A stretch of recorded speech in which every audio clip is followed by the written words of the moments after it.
Nieco lepsze tło i już nie tylko mój własny monolog, ale również opinie osób, z którymi udało mi się porozmawiać na ten temat w ciągu ostatnich kilku miesięcy, czyli co dziwi Polaków w USA. Część druga, zaczynamy!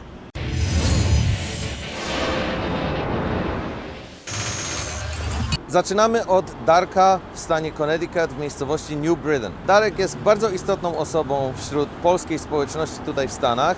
Kilka tygodni temu udało nam się przeprowadzić z nim bardzo ciekawą rozmowę, której inne części jeszcze zobaczycie na tym kanale w przyszłych filmach, nad którymi w tej chwili pracujemy. Natomiast dzisiaj chcemy Wam zaprezentować jego odpowiedź na temat, co dziwi Polaków w Stanach. Ja pamiętam, jak przyjechaliśmy do Stanów 30 lat temu, na przykład moich rodziców bardzo dziwiło, że jeżeli była mała stuczka, prawda, na ulicy, to nagle była i policja, i 5 karetek, i wozy strażackie, prawda, i była mała stuczka, prawda, gdzie w Polsce tak, zanim by ktoś przyjechał, czy ktoś by się pewnie w ogóle tym nie zainteresował, prawda. Natomiast tu jest tak, że wszyscy przyjeżdżają, bo nie wiadomo, jakiej pomocy muszą udzielić i strażacy też są przeszkoleni w udzielaniu pierwszej pomocy, prawda? Więc przyjeżdżają wszyscy, bo nie wiadomo, kto pierwszy dotrze i jakiej pomocy trzeba udzielić i kto tę pomoc będzie mógł udzielić, prawda? Ale pamiętam właśnie 30 lat temu, jak przyjechaliśmy, jakaś mała stuczka, po prostu nikomu się nic nie stało i nagle po prostu 5 straży pożarnych, 5 karetek, 5 wozów policyjnych, wszyscy zjeżdżają i nas to bardzo dziwiło, prawda? Ale oczywiście są przypadki, gdzie jest to bardzo istotne, prawda? Kto pierwszy dojedzie, jakiej pomocy będzie mógł udzielić i wydaje mi się, że tutaj, jeżeli chodzi właśnie o te świadczenia po prostu typu właśnie pogotowie, prawda, pierwszej pomocy, to tutaj naprawdę jest to tak zorganizowane, że ta pomoc jest nagła i jest adekwatna, prawda? Kolejna kwestia to moje własne spostrzeżenie. Od prawie 16 lat pracuję tutaj w USA jako fotograf weselny. Od samego początku bardzo dziwiło mnie na amerykańskich weselach to, jak Amerykanie do niektórych specyficznych piosenek grzecznie tańczą choreografowane, koordynowane tańce w grupie. W momencie, kiedy pojawia się określona piosenka na weselu, wszyscy grzecznie ustawiają się w rzędy i wykonują te same ruchy, które zawsze są takie same. Jest to tak jakby ich kulturowy taniec, do którego wszyscy są przyzwyczajeni i po prostu zawsze wydawało mi się to bardzo jakieś takie dziecinne i śmieszne.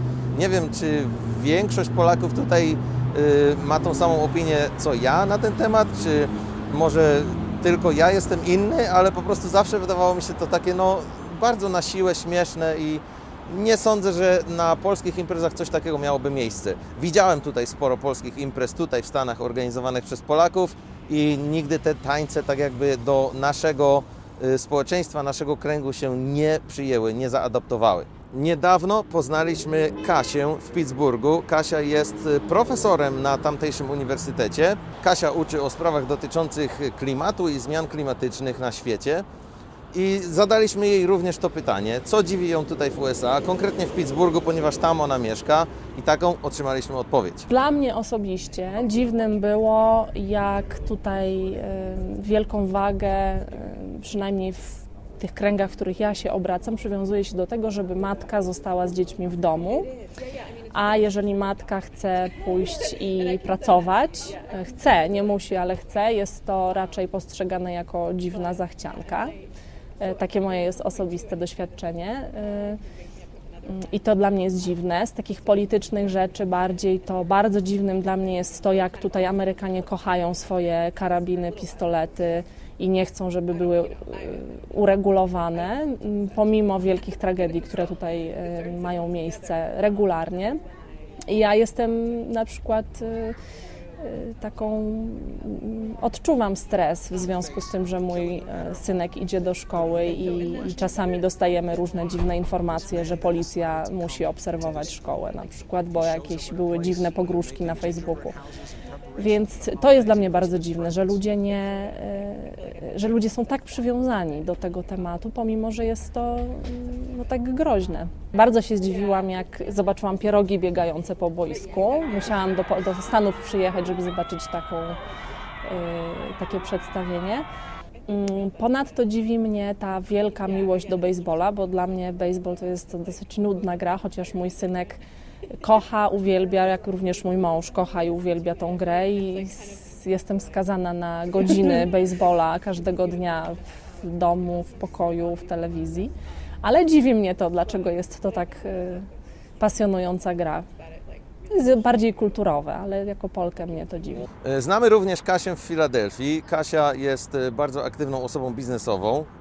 Prowadzi swój sklep, a nawet 2 sklepy. Na pytanie, co dziwi ją w Stanach, a może dziwiło w momencie, kiedy rozpoczęła swoje życie po tej stronie oceanu, odpowiedziała w następujący sposób. Ja myślę, no wtedy to dla mnie wszystko było nowe, no bo to były inne czasy, to były lata 70., kiedy tu przyjechałam. Kiedyś chyba już Tobie wspominałam, pierwsze takie uderzenie to były klamki, okrągłe klamki, jak wysiadłyśmy z samolotu, rzeczywiście już na tym JFK te światła i mnie przewieźli do mieszkania amerykańskiego, no to tak pierwsza rzecz to spojrzałam, nie wiedziałam co to jest w ogóle na tych drzwiach. Ja wtedy zostałam ogólnie wyrwana ze swojego takiego życia cieplutkiego i tak dalej, więc to był taki trochę szok dla takiego dziecka, ale jakoś sobie poradziłam z tym.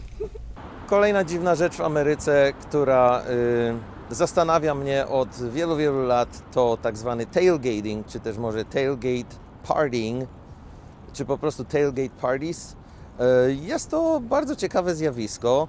Jak zapewne wiecie albo zdajecie sobie sprawę, w Ameryce jest bardzo duża kultura sportowa. Amerykanie są szaleni na punkcie futbolu amerykańskiego, baseballa, hokeja, tudzież kilku innych sportów, które są tutaj bardzo popularne i uczęszczają na nie masowo, rodzinnie. Drużyny futbolowe i baseballowe mają tutaj szalone wsparcie, szalone rzesze, grupy fanów. Przed meczami, przed tego typu imprezami sportowymi Amerykanie robią imprezy na parkingu. Na parkingu, na betonie rozkładają grilla, różnego rodzaju gry, każdy samochód, van, SUV zajmuje 2-3 miejsca parkingowe, każda grupa ludzi, czasem nawet więcej niż 3 miejsca parkingowe i po prostu imprezują. Grillują, grają, słuchają muzyki, bawią się, spędzają czas na parkingu, na betonowym parkingu z wyznaczonymi miejscami parkingowymi. Jest to dla mnie na tyle dziwne zjawisko, że na początku myślałem, że to jest jakiś żart, dowcip albo może jednorazowa sprawa, ale nie, jest to po prostu tutaj takie zjawisko kulturowe, które dzieje się od zawsze z tego co wiem. Zapytałem nawet moją własną żonę na temat, skąd się to wszystko wzięło i jak Amerykanie do tego sami podchodzą i czy może dla niej jest też to trochę dziwne. Alright wife, tell me about tailgating. Where did it come from? Why do we call it tailgating? Why do you guys call it tailgating? And how did it start? Well, I know why it's called tailgating because people often sit on the tailgate of their truck and party.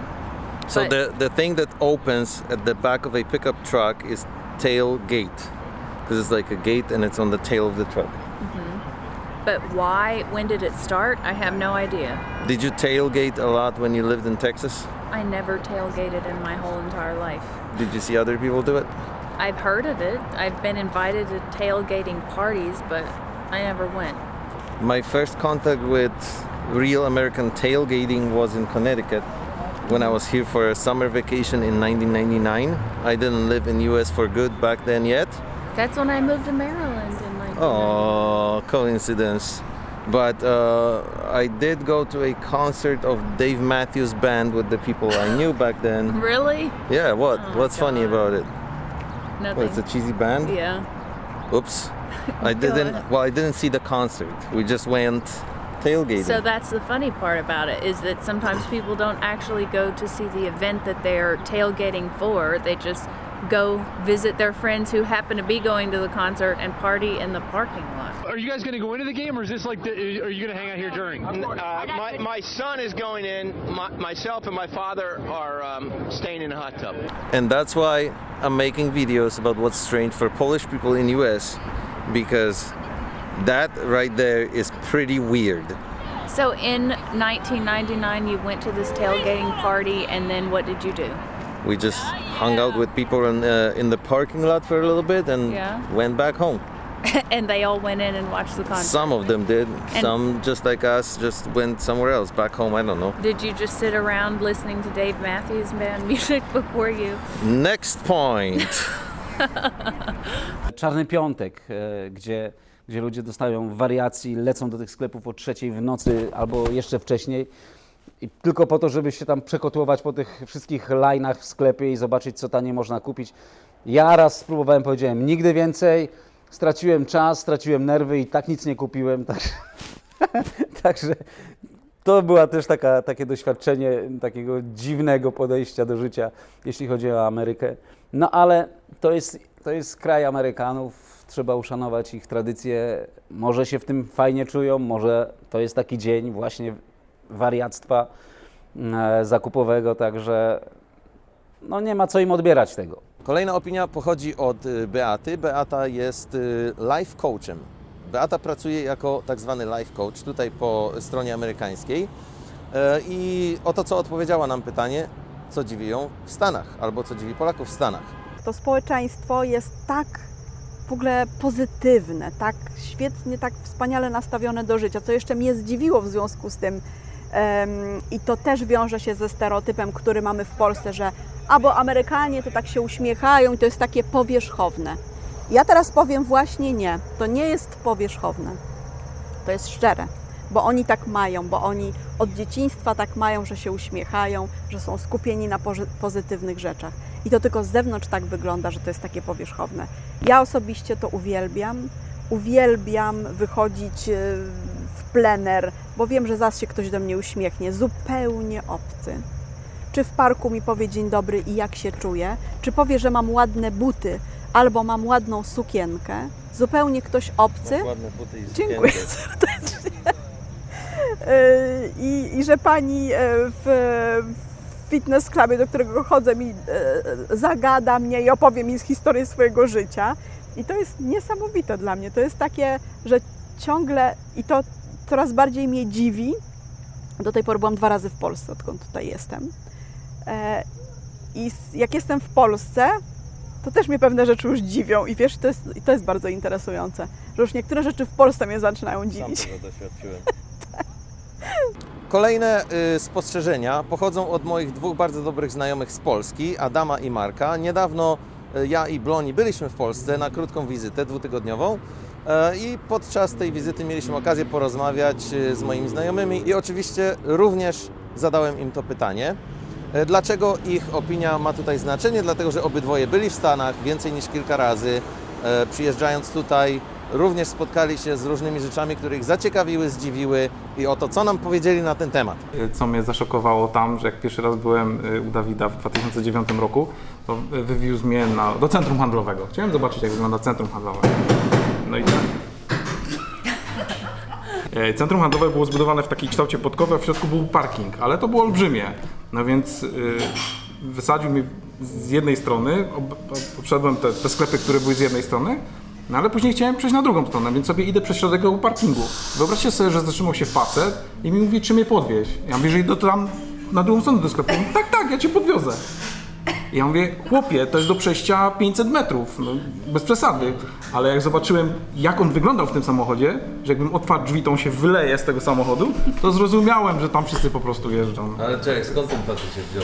No jechał parkingiem z jednej strony na drugą, zauważył, że ja też idę na drugą stronę, więc chciał mnie podwieźć. Chciał być grzeczny. Po prostu Samarytanin dobry. Samarytanin dobrze, Amerykanin chciał mnie podwieźć, a lepiej, żebym ja wsiadł zamiast niego, a on pobiegł za samochodem. To by mu lepiej zrobiło. Kiedy przyjechałem do Stanów w 2009 roku, odwiedziłem Florydę. Na pewno pierwsze, co mnie zaskoczyło, to kiedy pojechaliśmy na mecz NBA do Miami. Dowiedziałem się, że na lewą trybunę można kupić bilety tylko w liczbie parzystej, a na prawej w nieparzystej. Co mnie bardzo zaskoczyło, ponieważ w Polsce kupujemy bilety ile chcemy i gdzie chcemy.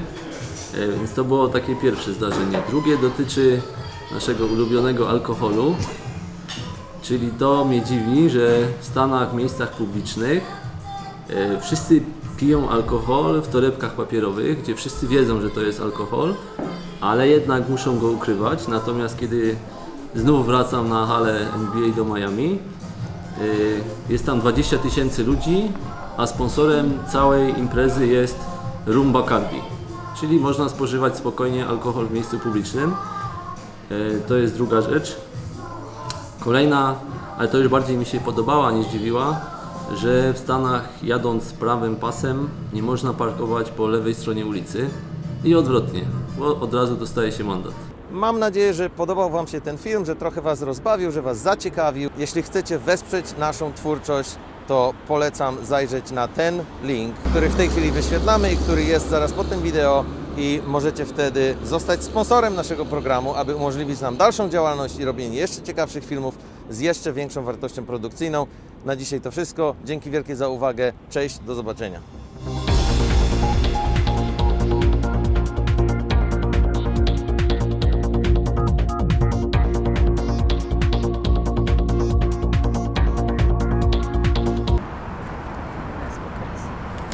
Oh God, Jesus! Did you get that? I did get it.